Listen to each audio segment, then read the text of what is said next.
Kısa bir aranın ardından tekrar karşınızdayız. Sabah saatlerinde de ve dün de ifade etmiştik. Bugünkü stüdyo konuğumuz Diyalog Medya Grubu Genel Direktörü Sayın Reşat Akar bizlerle birlikte. Günü ve haftada öne çıkan gelişmeleri pek tabii ki değerlendirecek. Sizler ise bizleri dilerseniz eğer sosyal paylaşım sitelerinden ulaşabilirsiniz. Gerek Twitter gerekse Facebook adresimizden sadece Çiğdem Aydın'ı yazmanız yeterli olacaktır. Bize ulaşmak için mesajlarınız vesaire için. Ve Sayın Akar hoş geldiniz. Günaydın. Günaydınlar. Öncelikle çok teşekkür ediyoruz bize zaman ayırdığınız için. Gündemde olan gelişmeler, pek tabii ki sıcak gelişmeler var. Diyalog Gazetesi uzun zamandır münhasır ekonomik bölgede olan gelişmeleri takip ediyor. Bu kapsamda bugün yine ayıp diye bir başlık kullanarak okurlarıyla buluştu. Rum tarafının tek yanlı girişimlerine göz yuman Avrupa Parlamentosu'nun Türkiye'ye Barbaros Hayrettin Paşa gemisini geri çek kararı bugün diyaloğun manşetinde. Dolayısıyla bu konuyla başlayalım efendim. Neler söyleyeceksiniz? Evet, tüm izleyenlerimizi de sevgi ve saygıyla selamlıyoruz. Güzel bir gün olsun, güzel bir hafta sonu olsun inşallah. Tabii Kuzey Kıbrıs Türk Cumhuriyeti'nin 31. kuruluş yıl dönümünün de arifesindeyiz. Gönül arzu ederdi daha güzel bir şekilde, daha güçlü, daha kalkınmış, sorunları daha az bir Kuzey Kıbrıs Türk Cumhuriyeti yaratmış olalım ve öyle kutlayalım da bugünü. Fakat maalesef yine her zamanki gibi görkemli resmi askeri törenler olacak ama öte taraftan daha fazla sorunlu bir yıl Kuzey Kıbrıs Türk Cumhuriyeti için. Onunla peşinen belirteyim. Tabii Avrupa Parlamentosu resmen Rum tarafının ve Yunanistan'ın girişimlerine teslim olmuş vaziyette. O çokluğuyla alınan bu karar tamamen Rum ve Yunan yanlısı bir karar. Bir taraftan Kıbrıs Rum tarafının kendi egemen bölgesi diyerek doğalgaz, petrol arama çalışmalarına göz yuman bu Avrupa. Yine Rum tarafının Mısır'la, İsrail'le, Lübnan'la tek yanlı Kıbrıs'ı Türkleri hiç dikkate almadan anlaşmalar yapmasını görmezden gelen bu Avrupa, öte yandan Türkiye'de diyor ki çekil sen diyor egemen Kıbrıs'ın bölgesinden. Eğer Avrupa Kıbrıs'ı egemen yani Rumları sadece tek başına egemen olarak görüyorsa zaten biz boşuna müzakere ediyoruz demektir. Yani bizi hiçe sayıyorsa ki öyledir bu, öyle görünüyor. O zaman bu müzakerelerde biz nasıl bir sonuç elde edeceğiz? Bunu sormak gerekiyor. İkincisi o Avrupa Parlamentosu ve Avrupa Birliği genelde biliyorsunuz 24 Nisan 2004 yılında anlam planı oylanırken, referanduma giderken biz bundan öncesinde bize bizzat en üst düzeydeki AB makamları hayır diyen cezalandırılacak diye bir nota vermişti. Kıbrıs Türk tarafı evet dedi.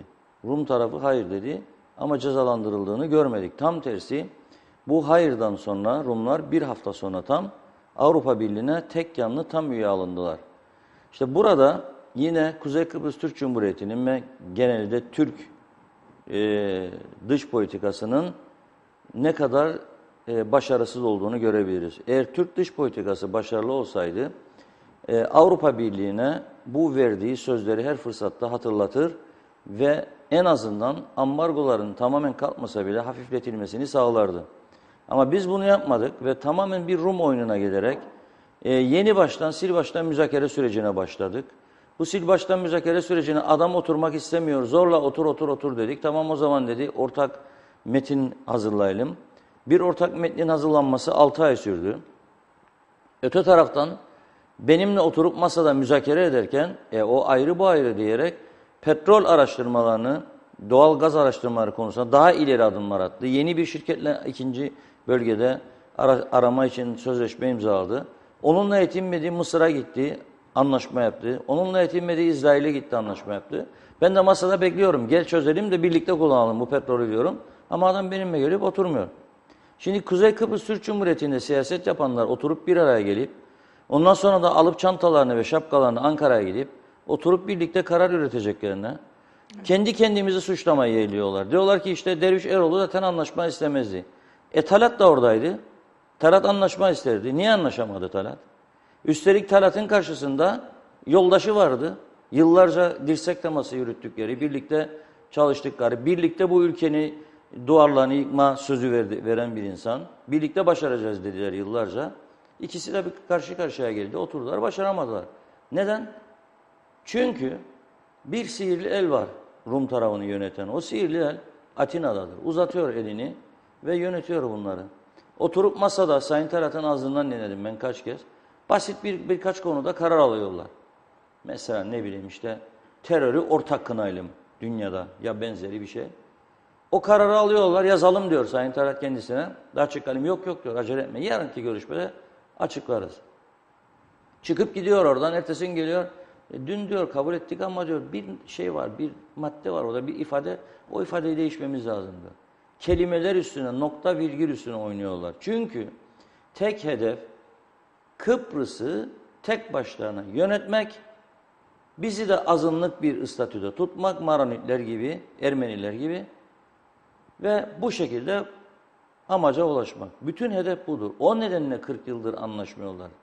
Diyorlar ki 74'te büyük bir felaket yaşadık değil mi? Ondan sonra düzlüğe çıktık. O zaman niye biz Türklere teslim olalım? Niye biz adanın yarısını Türklere verelim? Niye biz hala Türkiye'nin garantörlüğünü kabul edelim? Direndik de direndik. Bu işi başarıncaya kadar direneceğiz. Bir tokat daha yediler. 74'ten beter ekonomik kriz. İlk günlerde biraz çözüm olacak umutları vardı. Sonra yo dediler. Biz her tokat yediğimizde Türkiye mi teslim olacağız? Gene düzeliriz. Merak etmeyin gene düze çıkarız ki düzelmeleri için de Avrupa Birliği onlara müthiş yardım yapıyor. Bütün kredi musluklarını açmış vaziyette. Bunu yaparken bir takım şartlarına sürüyor. Rum tarafında eylemler yapılıyor. O ayrı mesele. Ama korkunç derecede para akıtıyor Güney Kıbrıs'a. Bir an önce krizden çıkması için. Bize de bugüne kadar önümüze attığı çerez parası. Birkaç kuruş attı. Avrupa Birliği'ne uyum sağlama adı altında bazı düzenlemeler yapmamız için. Dolayısıyla burada eksiklik kendi içimizdedir. Diyorlar ki bazı insanlar dinliyorum ben, üzülüyorum ben gerçekten. Onlar da biliyor gerçekleri. Ama biz zorlayacağız barışı diyor. Zorla. Hadi al bayrağı git geç. Lokmacıdan öteye bakalım. Al barış bayrağını. Evet. Ve de ki ben geldim barış isterim. Seni döverek geri yollamazlarsa ben adımı değiştireceğim. Geçen gün sizin son durum programında da Sayın Soyer aynı şeyi tekrarladı. Yani işte biz umudumuzu kaybetmeyelim, barıştan yana olalım, tabii kaybetmeyelim ama umudumuzu ama güçlendirmek için ne yapıyoruz? Önemli olan soru budur. Bu Avrupa Parlamentosu bu utanmaz kararı alırken alan Avrupa Parlamentosu bir süre önce seçim yaptı biliyorsunuz Kıbrıs'ta. Ve Kıbrıslı Türklere de dediler ki siz de gelin katılın isterseniz. Evet. Kıbrıslı Türklerin kazanması mümkün değildi böyle bir seçimde. Yine de 3-5 tane aday çıktı bizden. Katıldılar ve gittiler oy kullansınlar. Ne oldu gittiklerinde oy kullanmaya? Dediler ki siz oy kullanamazsınız. Neden?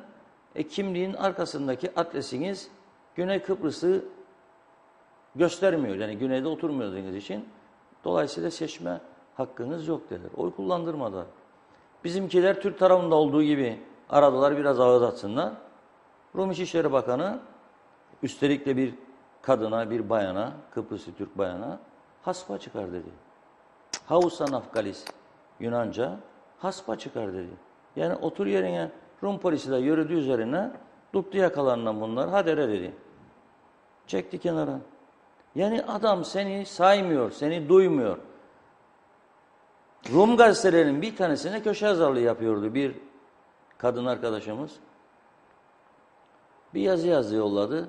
Ama dedi Rumlarda da yazının içinde benim duyduğum kadarıyla sizde de suç vardır dedi. O kelimeyi kullandı ya yazısını koymadılar.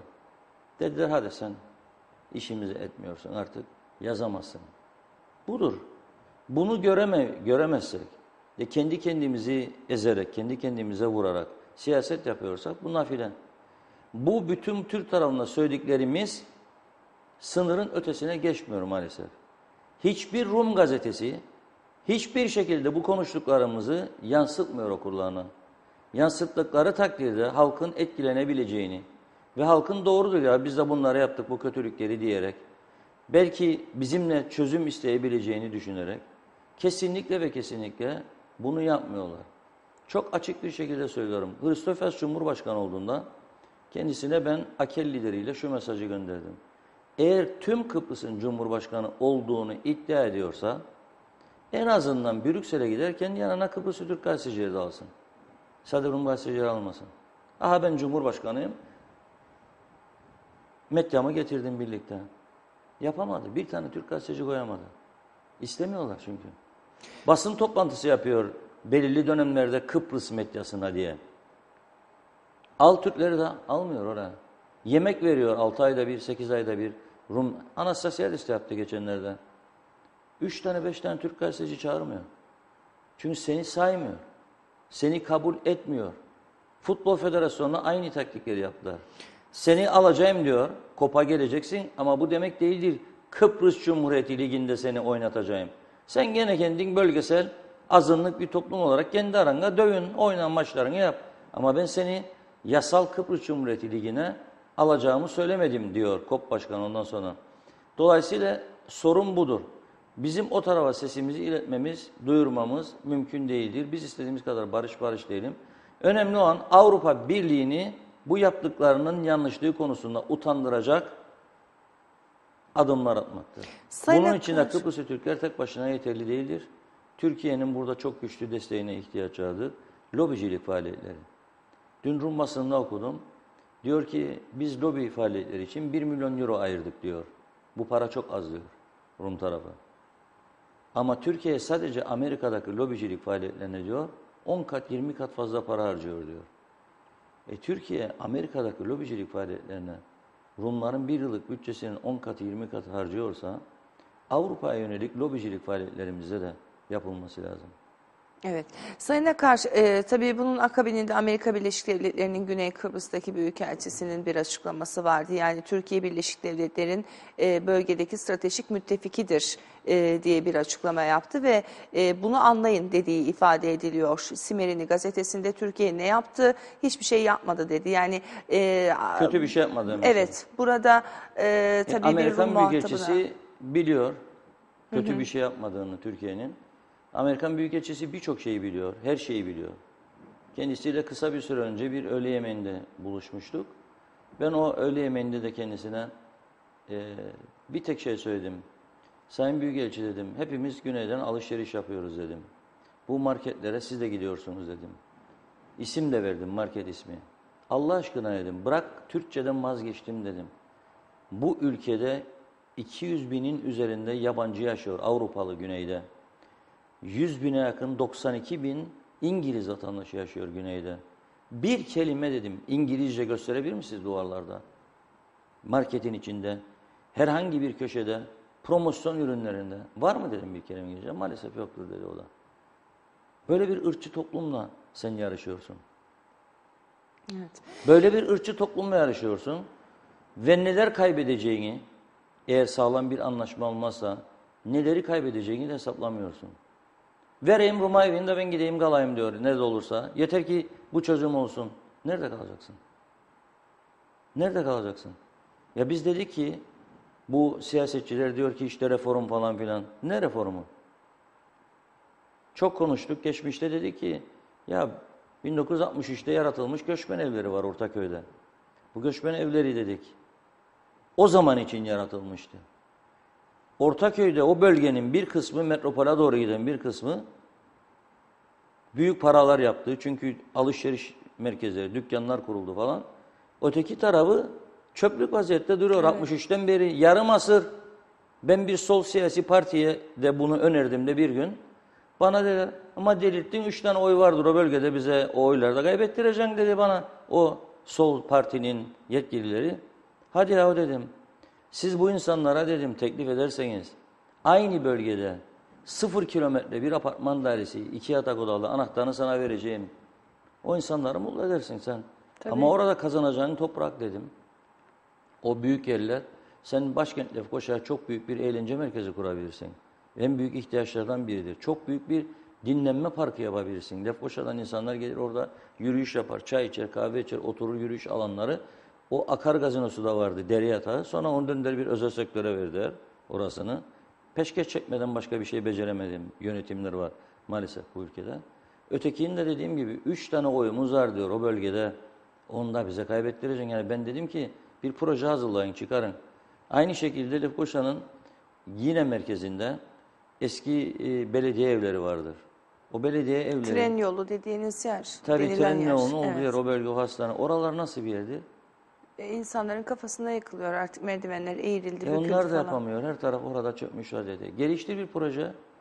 Yap oraya bir şey dedik. O insanlara da 2 odalı bir apartman dairesi ver. Başka ülkelerden örnekler verdik. Singapur böyle kurtardı insanlarını dedik. Singapur'da sırf hırsızlık olmasın, halk devletten şikayet etmesin diye dar gelirli insanlar için, fakir zaten yok orada ama açlık sınırında olan insan yok. Onlar için devlet 2 yatak odalı apartman daireleri inşa ediyor. 0 kilometre bunları kendilerine içindeki tüm mefruşatıyla birlikte veriyor. Ve sadece 10 dolar gibi ayda bir kira alıyor. 10 dolar. Bu yani tamamen de bedava olmasın diye. Yani senin de alın terin olsun bu işin içinde. Fikir üretilebilir. Biz bunları konuşan, tartışan bir mekanizman olduğunu düşünmüyorum. Yani böyle bir şey yazık bizim toplumumuza. Tabii konuştuğunuz yani bu son değindiğiniz konuların hepsi projelerin halk için olması noktasında ama mesela Diyalog Gazetesi'nin son bir haftadır ısrarla yayınladığı bir olay var. GSM operatörlerinin yapmış olduğu zamlarla ilgili. Geçtiğimiz gün de ifade ettiniz. Bizim kimseyle şahsi bir problemimiz falan olmaz, olamazdı zaten. Ama halkın yanında durmak anlamında bu haberlerin de yayınlanmasının önemli olduğuna vurgu yapmıştınız. Programınızda izlemiştim. Bu konuyla ilgili dün mecliste de gündem oldu. Meclise taşındı Diyalog Gazetesi'nin haberleri. Sayın Tatar, eski Maliye Bakanı sözleşmeyi Cumhuriyetçi Türk Partisi imzaladı vesaire gibi cümleler kullandı. Öte yandan dün yine Güne Merhaba programının konuğu Gelir ve Vergi Dairesi Eski Müdürü Sayın Göksel Saydam'dı. Oysa tekelleşme yoluna gidildiğinden bahsetti. Yapılan sözleşmedeki en büyük hatanın lisansı devretmek olduğundan da bahsetmişti. Bu noktada haftayı değerlendirirken dilerseniz gelinen aşama ve başlanan aşama hakkında neler düşünüyoruz onu da öğrenelim. Evet, şimdi mesela bu GSM operatörleriyle ilgili olarak biz başladığımız ilk günden neyse duruşumuz aynısını sürdürüyoruz. Çünkü bu sorun tüm ülkenin sorunu. Bu sorun sadece cep telefonuyla konuşan vatandaşların sorunu değildir. O vatandaşlar tabii ki herkes cep telefonlarını dikkatli kullanmalı, lüzumsuz yere, boş yere, dakikalarca telefonla konuşmamalı. O kendisinin tasarrufudur tabii. Ama öte yandan bu ülke ekonomisinde haberleşme pahalaştıkça bu ülke ekonomisine verdiği zararı da çok ciddi bir şekilde tartışmalıyız. Bugüne kadar tabii ben bu noktada ülkenin önemli ekonomik kuruluşlarının sessizliğini de son derece yadırgıyorum. Yani ahbap-çavuş ilişkisine döndü bu işler. Ticaret odası sessiz, sanayi odası sessiz, esnaf sanatkarlar odası sessiz. Dün ilk defa çok memnun oldum. Seyahat Acenteri Birliği Başkanı Sayın Orhan Tol'un tepki verdiği. Otelciler Birliği'nden şu ana kadar bir tepki yok. Halbuki sizin maliyetleriniz içerisinde elektrik ve haberleşme çok önemli bir yer tutuyor. Yani siz büyük para normalde 100 kuruş harcamanız gerekirken siz 500 kuruş, 1000 kuruş harcıyorsunuz. Diğer ülkelere bakıp, Türkiye'ye bakıp en azından güneye bakıp ona göre neden benim ülkemde yani Kuzey Kıbrıs Türk Cumhuriyeti nedir? Perilerin, prenseslerin yaşadığı ve insanların buraya gelmek için can attığı bir yer midir Kuzey Kıbrıs Türk Cumhuriyeti? Yolları sağlam olmayan, ölümlü trafik kazalarıyla anılan, kuralların geçersiz olduğu bir ülke, hırsızlıklar, soygunlar patlamış vaziyette. Bu ülke, niye insanlar bu ülkeye gelsin? Ve niye bu ülkede insanlar yatırım yapsın? Yatırımcı çağırıyorlar. Niye gelsin? Yol götürmüyorsun, elektriği götürüyorsun, dünya pahası, ödenemeyecek kadar pahalı. Haberleşmeyi götürüyorsun. Devlet yok içinde bu işin artık. Devletin dairesi var. Yüzlerce çalışanı var. Ama diyor ki oralar ben telefon bağlayamam senin için. Altyapı eksiklerim var. İşte devlet bana pay ayırmıyor. Kaç tane bakan değişti? Bir yılın içinde 2 tane Ulaştırma Bakanı değişti. İnsanlar sersem olduk hepimiz. Habire değişiyor. Bakanlar değişiyorsunuz. Üst kademe yöneticileri değişiyorsunuz da ne oluyor? Şaha mı kalkıyorsunuz? Ne oluyor? Geçmişte çok söyledim ben. Ayıp ve günahtır bu ülke için. Ya dünyanın her yerinde insanlar, özellikle turistler geldiği zaman bir ülkeye kontürlü telefon kullanma hakkı vardır. Yani bir ülkenin en popüler yerlerinde, Lefkoşa'nın Girne kapısında, Sarayönü'nde, Girne'nin kordonunda belirli ankesörlü telefonlar korsunuz siz. Ve adam gider oradan parayı atar içerisine veya kart satın alır veya şimdi bütün dünyada kredi kartını takar, istediği insanla konuşur. 3 tane telefon koyduramadık Girne kapısına. Eski bakanlar şöyle derdi. Ya koyduk da kırdılar. Kırarsa tekrar koyacaksın. Kırmaması için de tedbir alacaksın. Polis ne güne durdu? Polis var, zabıtalar bir de var. kamera koy oraya. Bunlar mazaret midir? 3 tane telefonu koyamadılar. Ne oldu? Ama bütün kahveler, bütün büfelere gidin, kontürlü telefon görüşmesi yaptırırlar size. Orada. Neden? Devletin elindeki şeyi, yapabileceği telefon dairesinin yapması gerekenleri onlar teslim almış yıllardır. Hiçbir şey yok. Hiçbir hareket yok. İnsan canının yanması lazım. Eğer vatan sevgisi varsa, eğer gerçekten siz oraya bu devlete ve insanlara hizmet için geliyorsanız, sizin canınızın yanması lazım. Eğer siz yoldan geçerken bir çukur görüyorsanız ve o Mercedes'in arka koltuğunda rahat oturuyorsanız, araba o çukura düştüğü zaman, o zaman siz bizi yönetmek için gelmediniz demektir. O zaman siz başka niyetlerle geldiniz demektir. Eğer siz aracın arkasına giderken kırmızı ışıkta 5. 6. 7. aracın daha geçtiğini görüyor ve tedbir almıyorsanız, demek ki sizin bu ülke için, ölenler için trafik kazasında canınız yanmıyor demektir. Yani bütün bunlar önemli konulardır. Şimdi GSM konusunda da bir tek laf söyledi Sayın Başbakan ilk gün. Bu kararı hükümet alma dedi. Bitti mi sorumluluğumuz sizin? Bu kararı hükümet alma dedi Sayın Başbakan. Çok güzel. Kim aldı? İmzalanmış sözleşme var. Kim imzaladı? Sayın Tatar dün diyor ki CTP döneminde imzalandı. Sayın Söğür de diyor imzalandığı an belki ama diyor yasa var diyor. Ara konuşma ücret diyor. Haberleşme ücreti diyor. 13 kuruştur şu anda. Bunun 2 kuruşa gerilemesi lazım diyor. Türkiye'de böyle oldu diyor. Yasa var diyor. Ve yasaya rağmen diyor bu parayı uygulamaya devam ediyorlar. Demek ki senin devletini takmıyor adam. Yasalarını tanımıyor. Mahkemeye gideceğiz demişler. Mahkemeye gittiler. Mahkemede Allah bilir. 2 yıl, 3 yıl, 4 yıl, 5 yıl. Sen de burada ödemeye devam et. Bu kazığı yemeye devam et. O zaman niye baş kaldırmıyorlar? Yani budur mesele. Niye insanlar başını kaldırmıyor? Niye Sayın bu toplum Akar, örgütleri, ekonomiden sorumlu örgütler sözde, yani sadece bu tüccarlar, bu patronlar kendi çıkarcıkları için mi yönetimlere geliyorlar? Anlamadım ben. Yani ticaret odası niye sessiz? Sanayi odası niye sessiz? Esnaf sanatkarlar odası niye sessiz? Ne dedi dün Sayın Tolun? Dedi ki buraya geliyor dedi, Türkiye'den misafirler dedi otellere. Döndüklerinde bir kazık çıkıyor karşılarına, roaming kazığı, deli oluyorlar dedi. Ben dedi bir turizmci olarak bir gidiyorum yurt dışına dedi, döndüğümde bir roaming kazığı geliyor, mahvoluyorum dedi. Ödeyemez duruma geliyorum dedi. Tamam, buna ne kadar daha izin vereceksiniz? Bir izleyicimiz özelden bir mesaj göndermiş. Özelden gönderdiği için adını buradan söylemiyorum. Özelden göndermesinin herhalde bir sebebi vardır. Diyor ki Sayın Akar çok güzel konuşuyorsunuz. Ülkemizde örneğin diyor ışıklandırma da yok. Ne mobese kamerası var ne de başka bir şey. Suç ülkesi olduk çıktık demiş izleyicimiz. GSM operatörlerinin yaptığı zamma tepki gösteren de hiç görmedim hala. Diyalog gazetesini bu konuda tebrik ederim. Evet, başında zaten siz de söylediniz, biz de vurguladık. Bizim herhangi bir kurum ve kuruluşla kişisel hiçbir şeyimiz yok. Onlardan hiçbir beklentimiz de yok. Eğer bize 2 tabak yemek gönderiyorlarsa ikisini de kesebilirler. Hiçbir sorunumuz yok. Bizim burada yapmak istediğimiz artık bazı kanayan yaralara parmak basmaktır.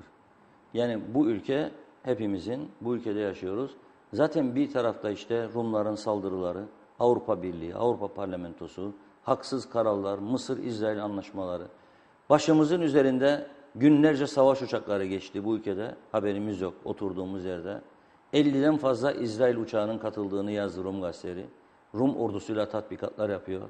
Ve bu Avrupa Parlamentosu, ya sen masadan kaçıp savaş provaları yapıyorsun. Niye oturmuyorsun masaya bu işi çözesin? Madem ki istemiyorsun herhangi bir şey. Madem ki Türkiye'den rahatsızlık duyuyorsun. Çöz bu meseleyi. Türkiye sana dedi ki ben 40.000 askerimi çekmeye hazırım dedi. Evet dedi. Çekiyorum 40.000 askeri. Sen hayır dedin. Şimdi Türkiye nereden suçlu oluyor? Yani bir taraftan bunlar var. Bir taraftan da kendi içimizdeki bu sorunlar var. Yani zannediyor ki bazı kişiler çözüm olduğu zaman Anastasiadis Andreas'ın parasını kesecek, Maria'nın da getirecek, verecek, Mustafa ile Ayşe'nin mahallesinin yolunu yapsın. Öyle zannediyorlar. Dokunmaz bile sana. Dokunmaz bile. Hayatta olan Rum liderleri vardır. Onları dinlesinler neler söylüyor geçmişte.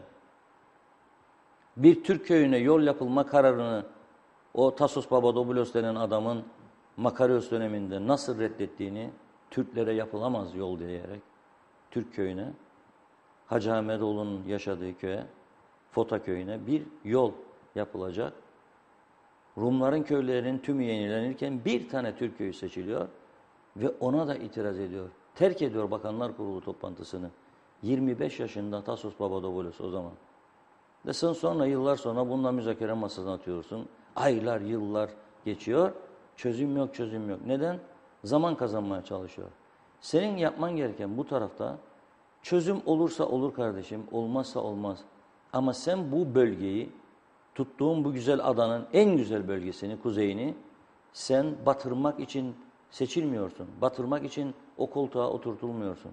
Sen burayı veya 3-5 kişinin menfaati uğruna insanları kazıklamak için buraya gelmiyorsun.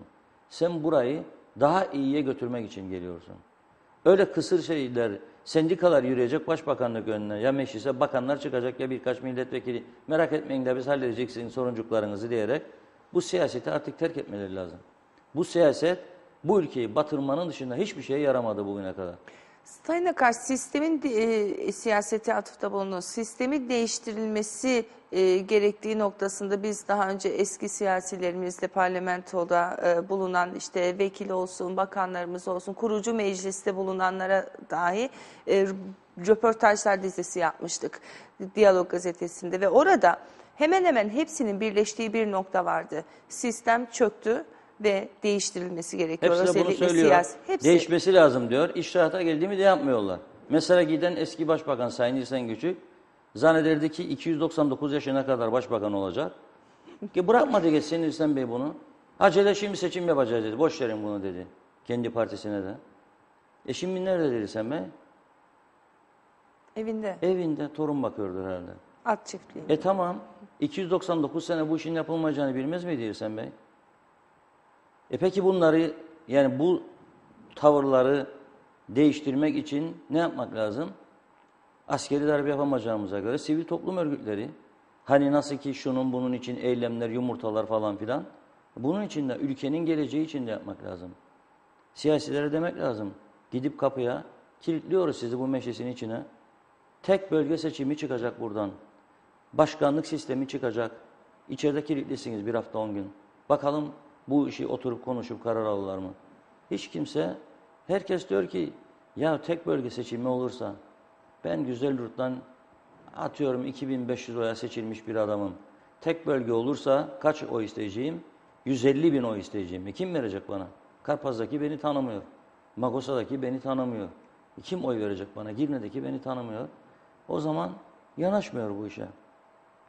Ama biri çıkıp ona demesi lazım ki be arkadaşım bu meclis halkın meclisidir. Senin meclisin değildir. Senin şahsi düşüncelerin, kaprislerin beni ilgilendirmiyor.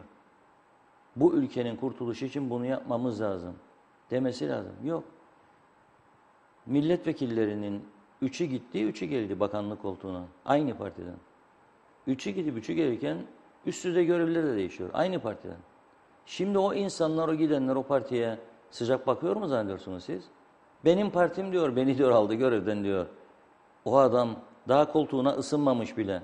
Sen onu atıyorsun, başka biri geliyor.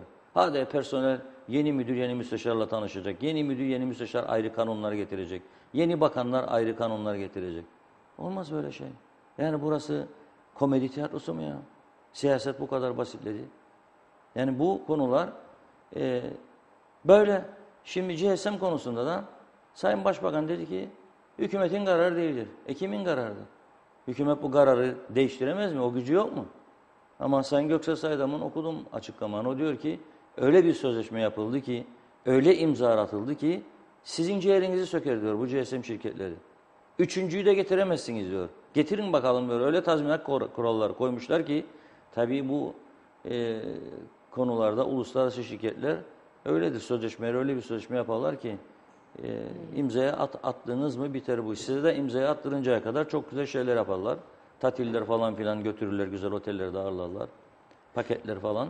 Ama siz toplum adına bunların tümünü elinizle ittiğiniz zaman ve bunu imzalamazdan önce siz de iyi hukukçulara danışarak, devletin ve halkın menfaatlerini düşünerek, kontrol ettirip, ona göre düzenleme yaptırırsanız görevinizi yapmış olursunuz. Atıyorlar imzaları. Ondan sonra diyorlar ki, biri diyor ki benim dönemimde değildi, onun dönemindeydi. Öteki de diyor benim dönemimdeydi ama ben şunu yaptıydım, buna uymuyorlar.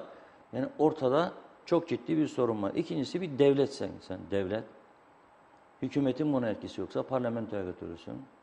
Ve feshetme yetkin varsa feshedersin. Acaba Veya tek şirketleri yanlı çağırırsın karşına ve dersin ki bak kardeşim bu fiyatlarla ben sana bu ülkede bu faaliyete izin vermem. Artı başka sorunlar daha vardır.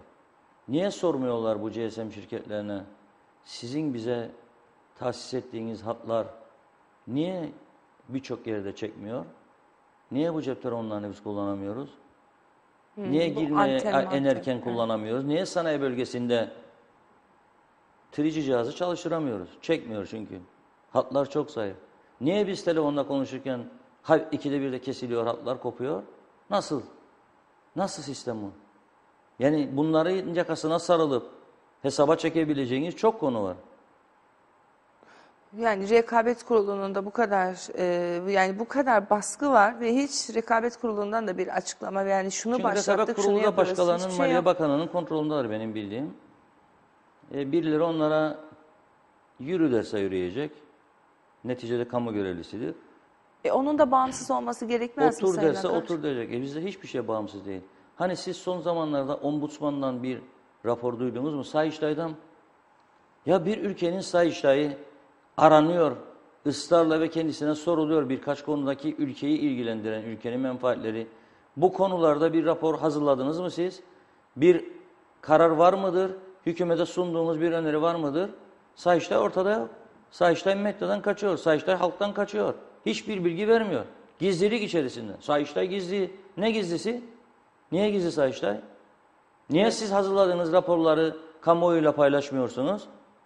Niye? 3 gün daha orada görevde kalmak için mi? 3 ay daha mı? Ne olacak kaldığınızda? Bir defa çok kesin ben açık ve net bir şekilde söylüyorum. Bütün menfaatlerini tüm üst düzey devlet yönetiminin ortadan kaldıracaksınız. Nasıl Rum kesiminde başsavcının aracını altından aldılar, makam aracını, hepsini bizde kaldıracaksınız. Bizde bırakın, belediye başkanlarında da artık araba var, kaymakamların altında da makam arabası var, herkesin altında makam arabası var. Tümünü, tüm menfaatleri balık baştan kokar derler. Yukarıdan başlayıp aşağı doğru ineceksin. Ama yapmıyorlar. Sayın Tatar'ın döneminde ben çok kez konuştum, çok yazı yazdım. En kötü dönemde hazineyi boş bulduk dedi. Maaş ödeyemeyecek durumda. Satın resmi hizmet araçlarını dedim. 3000 tane hizmet aracı var. Resmi hizmet aracı. Satmadı. Zorunlu işler için kullanıyor dedi. Öyle değil. Hepimiz de biliyoruz. Evet, market alışverişi vesaire gibi. Değil. Müdürler, müsteşarlar özel işlerinde yaptırıyorlar, bakanlar. 3000 tane değilse 2800 civarında araçlar. Bakanlar ne yaptılar? Bir araç yetmedi, ikinci araç. Magosa gümrüğünde gümrüğü ödenmemiş ve sahibi tarafından aranmamış araçları da aldılar. İkinci makam aracı yaptılar, üçüncü makam aracı yaptılar. Satınız bunları yok. İrsen Bey'in özel getirdiği kaç yüz milyona Mercedes son anda durduruldu değil mi? Evet. Nasıl unutuyoruz bunları? 3-5 gün içerisinde unutuluyor bunlar. Niye unutturuyorlar? Yani bu konular artık ciddi bir şekilde ele alınmalıdır.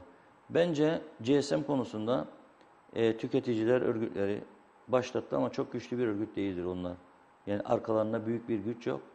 Güçlü olan kimlerdir bu ülkede? Sendikalardır. Öğretmenler bu cep telefonlarındaki pahalılıktan rahatsızlık duyuyor mu, duymuyor mu? Duyuyorsa o maaş için ve bir hademe için günlerce okulları kapatan öğretmen sendikalarını ben arıyorum, neredesiniz siz? Ben arıyorum, neredesiniz? Bir dairenin müdürü veya yetkilisini yer değiştirdi diye günlerdir grev yapan diğer kamu sendikaları, sizin üyeleriniz bu cep telefonu kazığından rahatsızlık duyuyor. Siz neredesiniz? Esnaf, sanayici, sanayi bölgesinde faaliyet gösteren fabrikalar, işletmeciler, maliyetleri 2 misli, 3 misli artıyor haberleşmedeki bu yüksek fiyatlar yüzünden. Onları temsil eden örgütler, siz neredesiniz? Sanayi odası, siz neredesiniz? Evet, Yani ahbap-çavuş ilişkisiyle her kademede böyle görev yapacaksak o zaman bir netice almamız mümkün değildir.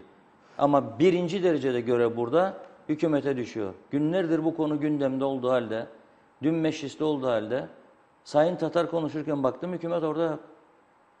Hükümetin üyeleri yok. Umurlarında değil. Bırak söylesin diyorlar. O zaman niye o meclisi topluyorsunuz? O zaman niye devletin, televizyonun bir kanalını bu iş için kullanıyorsunuz ve milyonlarca para da oraya aktarıyorsunuz boşu boşuna? Yani şov yapmanız için midir bu kanallar? Kim verir size bu yetkiyi? Hangi yerden, kimden güç alıyorsunuz? Evet. Teşekkür ediyoruz Sayın Akaç. İngiltere'ye döneceğiz. Şimdi İngiliz basınında güne yansıyan gelişmeleri gazeteci sevgili Ceren Kaynak'tan alacağız. Hemen sizi uğurlamıyoruz. Bizimle birlikte olun. Telefonumuz sanıyorum ki hazırdır. Ve sevgili Ceren, sanıyorum hattımızın ucundasın. Günaydınlar. Nasılsın? Günaydın Çiğdem. Teşekkür ederim. Teşekkür ederim. Siz nasılsınız? Teşekkür ediyoruz. Bugün Diyalog Medya Grubu'nun genel direktörü Sayın Reşat Akar da bizlerle birlikte haftanın gelişmelerini değerlendiriyor. Müsaadenle ben kendisine de söz vermek isterim. Pek tabii ki her zaman bulamadığımız için Sayın Akar. Evet. Ceren Hanım günaydın. Günaydın. Günaydın Reşat Bey. Nasılsınız? İngiltere nasıl bugün? Bugün İngiltere sağanak yağmurlu bir güne uyandı açıkçası. Gündem de bir o kadar yoğun. Evet. Evet. O zaman orada sıkılanları Kıbrıs'a davet edelim biz. Burada günlük güneşlik, yaz havası devam ediyor. Biz hasret kaldık o günlük güneşlik havaya ama bu yağmurlar daha önümüzdeki 2 ay boyunca da devam edecek gibi gözüküyor. Hatta haberlerde fazlasıyla buna yer vermeye başladı artık. Evet, kolay gelsin sizlere. Evet, Çok alabilir teşekkür miyiz ederim. gündemdeki gelişmeleri? Buyurun. Gündemdeki gelişmeler bugün Adanın Çoğu gazetesi bugünkü manşetinde Suriye ve Irak'taki çatışmalara cihatçı olarak katılan İngiliz vatandaşlarının yurda geri dönmesini engelleyecek hükümet planlarını manşetlerinde yer verdi. Biliyorsunuz daha önce de belirtmiştim. İngiltere'den 500'e aşkın kişinin o bölgelere giderek IŞİD'e katıldığı tahmin ediliyor. Katılanlardan hemen hemen 250'sinin ülkeye geri döndüğü düşünülüyor. Tabii bu durumda da hükümetin acilen harekete geçtiğini görüyoruz. Guardian gazetesi de manşetinde cihatların ülkeye girişleri yasaklanıyor başlığıyla Irak ve Suriye'ye giden kişilerin rakamlarını ele alan bir yazı yazmış. İngiltere İstihbarat Teşkilatı MI5'a göre yaklaşık 500 kişinin bölgelere giderek IŞİD'e katıldığını yazan gazete, 250 kişi arasında çoğunun terör eylem planlarıyla ülkeye döndüğüne dikkat çekiyor. Başbakan Yardımcısı Nick Clegg lider olduğu Liberal Demokrat Partisi'nin de hükümete bu planlar konusunda destek çıkacağını söylüyor. Daily Telegraph gazetesi de Britanya vatandaşları eğer IŞİD'e katıldılarsa vatansız kalacak başlığıyla gündemini öne çekmiş. Hükümetin savaşmaya giden cihatçıları ülkeye girişlerine en az 2 yıl izin vermeyeceğini belirtiyor gazete. Öte yandan da Times gazetesi ise İngiltere hükümetinin birkaç ay önce şüpheli görünen bütün kişilerin pasaportlarına el konulması için polise geçici yetki verdiğine değinmiş yazısında. Ayrıca dün Türkiye'yi de bu konuyla ilgili yakından ilgilendiren bir başka gelişme oldu. Geçen Ağustos ayında teröre yardım nedeniyle tutuklanan bir İngiliz vatandaşı dün Londra Old Bailey Ağır Ceza Mahkemesi'nde duruşması görüldü. 2 çocuk annesi olan kadına 28 ay hapis cezası verildi. Suçlu kadının anne olması hafifletici sebep sayıldı ama burada en önemli konu bu suçlunun Suriye'de IŞİD'e katılan kocasına Türkiye üzerinden para göndermek niyetinde olduğu anlaşıldığı için yakalanmıştı. Dolayısıyla 28 ayda hapis cezasına çarptırıldı bu sebepten dolayı. Bunun dışında Financial Times gazetesi manşetinde bugün bir diğer dikkat çeken ve tartışmalara neden olan konuyu başlık atmış. Gazete Uluslararası Futbol Federasyonu FIFA'nın Rusya ve Katar'ı 2018 ve 2022 yıllarında Dünya Kupalarının adaylık sürecinde yolsuzluk ve rüşvet soruşturmalarında bu ev sahipliği yapacak ülkelerin raporla aklandığından bahsediyor. Soruşturmayı yürüten Amerikalı avukatın tepkilerini haberinde yer vermiş Financial Times gazetesi. Ayrıca avukatın raporda tespitlerinin saptırıldığını da söylüyor gazete. Artı dün çok renkli bir habere şahit olduk. Ben de hatta yer aldım içinde. Guinness Rekorlar kitabının 60. yıl kutlamaları vardı ve dünya çevresinde de birçok yeni rekor denemeleri yapıldı dün. Bu yüzden de dünyanın en uzun adamı ve en kısa adamı dün Londra'da bir araya geldi. En uzun adamı da Sultan Köse, bir Türk vatandaşı biliyorsunuz. Onunla biz de röportaj yapma şansına sahip olduk. Yalnız Sultan Köse tabii Türk basınına özel konuşmasında beklediği ilgiyi kendi ülkesinden göremediğini, onun dışında yabancı basınından daha fazla ilgi gördüğünü söyledi ve bu konuyla ilgili hayal kırıklığını dile getirdi açıkçası. En uzun adam mı? 5 yıldır evet, En uzun adam mı hayal kırıklığına uğradı? Orayı Evet. bir tekrar alalım. Evet, en uzun adam hayal kırıklığını, yani Türkiye'den beklediği ilgiyi göremediği için hayal kırıklığına uğradığını söyledi. Bizlerle bu durumu paylaştı ama ülkesini temsil etmekten de çok gurur duyduğunu söyledi aynı zamanda. Yabancı basınında daha fazla ilgiyi çektiğini söyledi açıkçası. Onun dışında bir de bugün size bir sanat camiasından bir haberim var. 21 Aralık'ta İngiltere'de gösterime girecek Nuri Bilge Ceylan'ın yönetmenliğini yaptığı Kış Uykusu bugün özel bir ön gösterim yapılacak Londra'da. Ben de katılacağım bu ön gösterime. Bugün Guardian gazetesinin ünlü film yazarı Peter Brodshaw'un da Cannes ödüllü yönetmenimizle yaptığı röportajın yer alması da çok hoş bir tesadüf oldu açıkçası. Benim bugün sizlere İngiliz basından aktardığım günden bu kadar. Önümüzdeki hafta yeni konularla tekrar görüşmek üzere diyorum. Herkese iyi haftalar diliyorum. Biz teşekkür ediyoruz. Size de iyi haftalar. İyi haftalar Ceren Hanım. İyi haftalar. Recep Güzel Bey. haberler aktardınız. Bu özellikle Guinness Rekorlar kitabıyla ilgili haber çok ilginç. Ama Evet, bunları bir de evet. Kıbrıs'a getirmemizde fayda var. Burada da o rekorlar kitabına girecek birçok olay var. Kıbrıs birçok konuda onları şampiyon. da evet onları da gündemimize taşımak isteriz açıkçası haberimiz olduğu müddetçe. Evet. Evet. Teşekkür ediyoruz. Ben teşekkür ederim. İyi haftalar, iyi hafta sonları. Evet, tabii rekora doğru koştuğumuz her alan mutlaka vardır. Bazı izleyicilerimizin mesajları var. Siz buradayken onları da aktaralım ve yavaş yavaş uğurlayalım sizi. Doğan Bey günaydınlar. Çiğdem Hanım, yani bizi varsayanlar sadece sizsiniz, biz hesapta yokuz demiş. Sayın Akar, işte projeler halk için olmalı söyleminize yapılan bir yorumdu bu. Metin Bey, tek yaptıkları koltukçuklarını nasıl sağlamlaştırmak için proje üretirler onlar demiş. Halk için proje üretmezler. Eski başbakanlardan Majör Almanya'da Avrupa Birliği'ne nota verdi. 2017'de Avrupa Birliği'nden John Major. ayrılabiliriz. Tamam, ben Türkçesini okudum çünkü tahmin etmedim o konuydu olduğunu. Bu uyarma dikkate alın dedi. Bu bir uyarı mı, dikkate alınması gereken demiş. Ve mesajı için teşekkür ederiz. Bir başka izleyicimiz Diyalog TV'yi henüz bulabildik demiş. Frekanslarımız sürekli ekranda dönüyor ama Diyalog gazetesinden de frekanslarımızı net bir şekilde öğrenebilirsiniz. Hemen hemen her gün frekanslarımız, her gün daha doğrusu iç sayfalarda programların olduğu bölgelerde band şeklinde yazar. Çok fazla hani bulamayan insanlar olursa gazeteden de frekanslarımızı öğrenebilirler. Aslında çok kolay, hemen hemen otomatik aramalarda birçok yerde çıktı. İngiltere'de, Avusturya'da, Türkiye'de, Türkiye'nin her ilinden mesajlar alıyoruz. Kıbrıs'tan aynı. Evet. Ama tek tük galiba Bazı sıkıntı olabiliyor. Yerlerde özellikle tabii Dijitürk'te yokuz. Hiç kimse yok yerel kanallar. D-Smart'ta olanlar ve doğrudan uydudan izleyenler bizi çok rahatlıkla bulabilirler. Başaramayanlar olursa bizim arkadaşlarımız da Diyalog Gazetesi'ne telefon açarak teknik arkadaşlarımızdan bu konuda yardım isteyebilirler. Onlara yardımcı olabilirler. Kısa sürede bu sorunun ortadan kalkacağını umuyorum.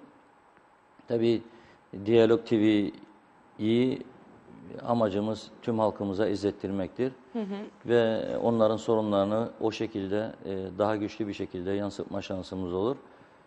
Bu arada 4 Aralık yaklaşıyor. Onu da şimdiden bu vesileyle söyleyeyim.